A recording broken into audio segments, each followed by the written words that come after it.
بسم اللہ الرحمن الرحیم۔ السلام علیکم ورحمۃ اللہ وبرکاتہ۔ بسم اللہ الرحمن الرحیم۔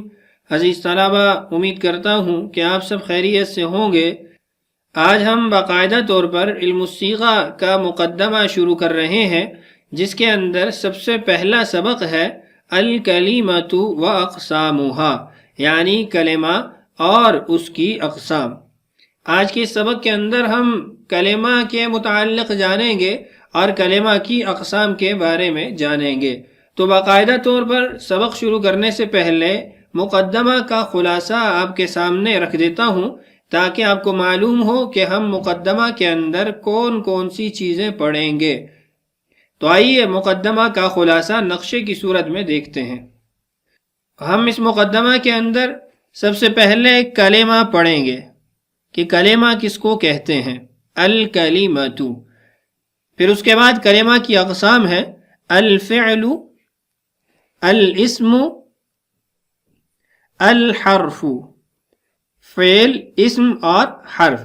پھر اسم کی 3 قسمیں ہیں، مصدر، مشتق، جامد۔ اور فعل کی پھر متعدد اقسام ہے اور متعدد طریقوں سے فعل کو تقسیم کیا جاتا ہے۔ فعل کی ایک تقسیم معروف اور مجہول کے اعتبار سے ہے۔ پھر معروف اور مجہول میں ماضی، مضارع اور امر کی تقسیم ہے۔ اسی طریقے سے پھر فعل کی ایک تقسیم مثبت اور منفی کے اعتبار سے ہے، اور فعل کی ایک تقسیم ثلاثی اور رباعی کے اعتبار سے ہے۔ پھر ثلاثی کی مجرد اور مزید کی تقسیم ہوتی ہے، رباعی کے اندر بھی مجرد اور مزید کی تقسیم ہوتی ہے۔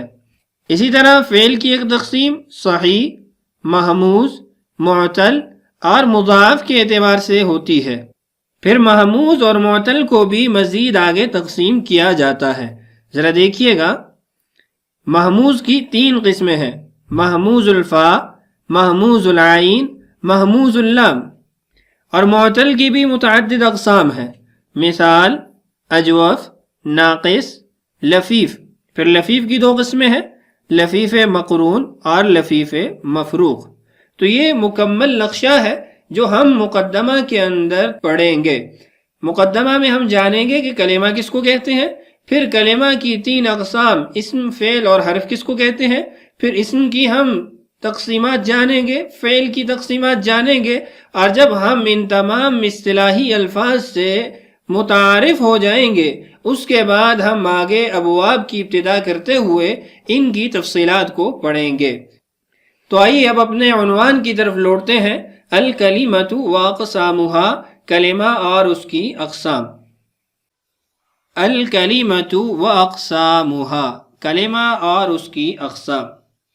الکلمۃ لفظ موضوع لمعنى مفرد وهي على 3 اقسام، فعل واسم وحرف۔ کلمہ ایسے لفظ کو کہا جاتا ہے جو مفرد ہو اور با معنی ہو، یعنی اکیلا ہو اور با معنی ہو۔ یہ 2 صفات جب پائی جائیں گی تو ہم اس کو کلمہ کہیں گے۔ مثال کے طور پہ کتاب اکیلا لفظ ہے اور ایک چیز پر دلالت کرتی ہے، یعنی جب بھی کتاب کہا جائے گا تو آپ کے ذہن کے اندر کتاب کی صورت آ جائے گی۔ اور لفظ بھی دیکھیے مفرد ہے، ایک لفظ ہے، جبکہ کچھ الفاظ ایسے ہوتے ہیں جو ہوتے مفرد ہے لیکن بامعنی نہیں ہوتے، تو ہم ان کو کلمہ نہیں کہہ سکتے۔ مثال کے طور پہ ہم بات چیت کے دوران کہتے ہیں جھوٹ موٹ۔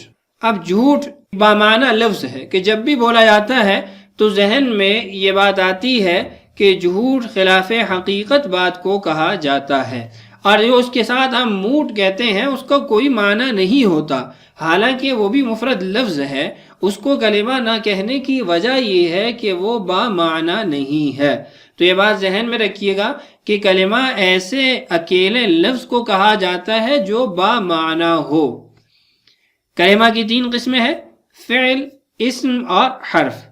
فعل کس کو کہتے ہیں کلمۃ تدل علی معنی مستقل مقترن بأحد الازمنة الثلاثہ، کلمہ ایسے لفظ کو کہا جاتا ہے کہ جو اپنا معنی خود ادا کرے، مستقل بالمعنی ہو، اور دوسری صفت اس کی یہ ہوتی ہے مقترن بأحد الازمنة الثلاثہ، کہ وہ تینوں زمانوں میں سے کسی ایک زمانے سے متعلق ہوتا ہے، یعنی اس کے اندر ماضی کا معنی پایا جائے گا، حال کا پایا جائے گا، یا مستقبل کا معنی پایا جائے گا۔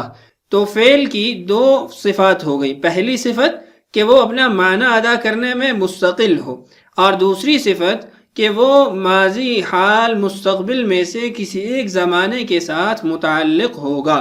مثال دیکھیے، ضرب یضرب، ضرب اس نے مارا، اب مارنا معنی مستقل طور پہ ادا ہو رہا ہے، اور اس کے ساتھ ساتھ گزرے ہوئے زمانے کے اندر اس فعل کا صادر ہونا بھی معلوم ہو رہا ہے۔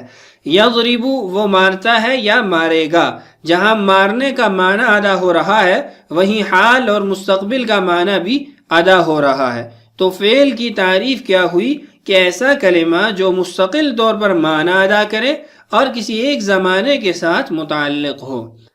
دوسری قسم ہے الاسم، کلمۃ تدل علی معنی مستقل، یہاں تک اس کی تعریف وہی ہے جو فعل کی تعریف تھی، کہ ایسا کلمہ جو مستقل معنی ادا کرے، خود اپنا معنی ادا کرے، غیر مقترن بأحد الازمنة الثلاثہ، دوسری صفت کے اندر یہ فعل سے مختلف ہے کہ اس کے اندر کوئی زمانہ نہیں پایا جاتا، یہ کسی زمانے کے ساتھ جڑا ہوا نہیں ہوتا۔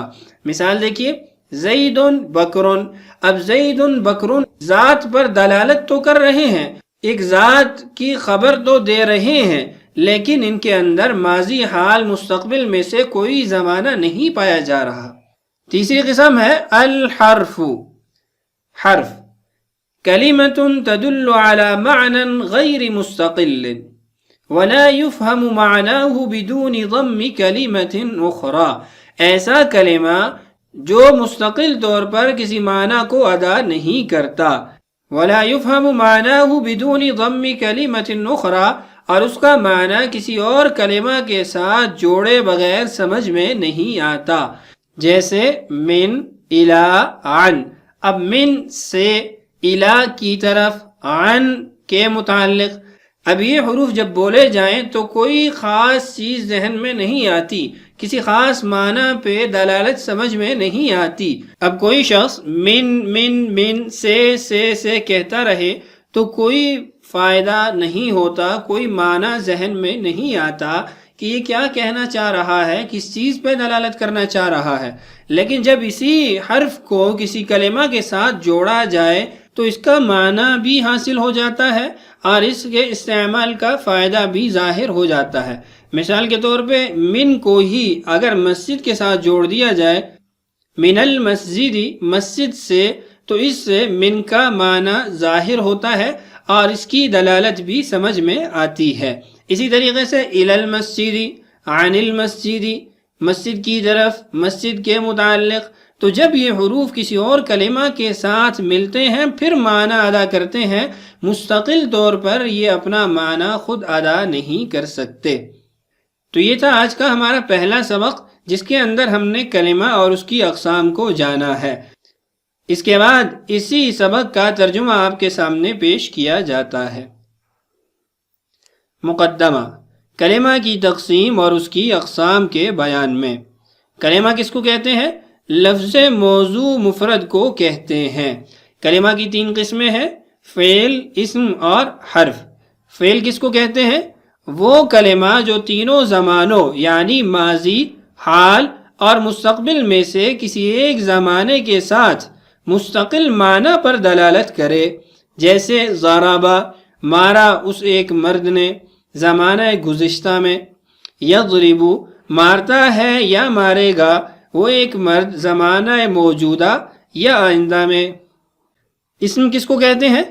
وہ کلمہ جو تینوں زمانوں میں سے کسی زمانے کے بغیر مستقل معنی پر دلالت کرے، جیسے رجل، مرد، ضارب، مارنے والا۔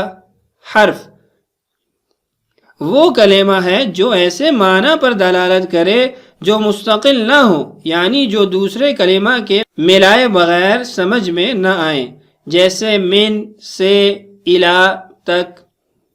تو یہ تھا ترجمہ ہمارے آج کے سبق کا۔ امید ہے آج کا سبق آپ کو سمجھ آیا ہوگا۔ اللہ تعالیٰ سے دعا ہے اللہ تعالیٰ ہمارے لیے سمجھنا اور سمجھانا آسان کرے۔ اللہ تعالیٰ ہم سب کا حامی و ناصر ہو۔ آج کے لیے اتنا ہی کافی ہے، اجازت دیجیے۔ السلام علیکم ورحمۃ اللہ وبرکاتہ۔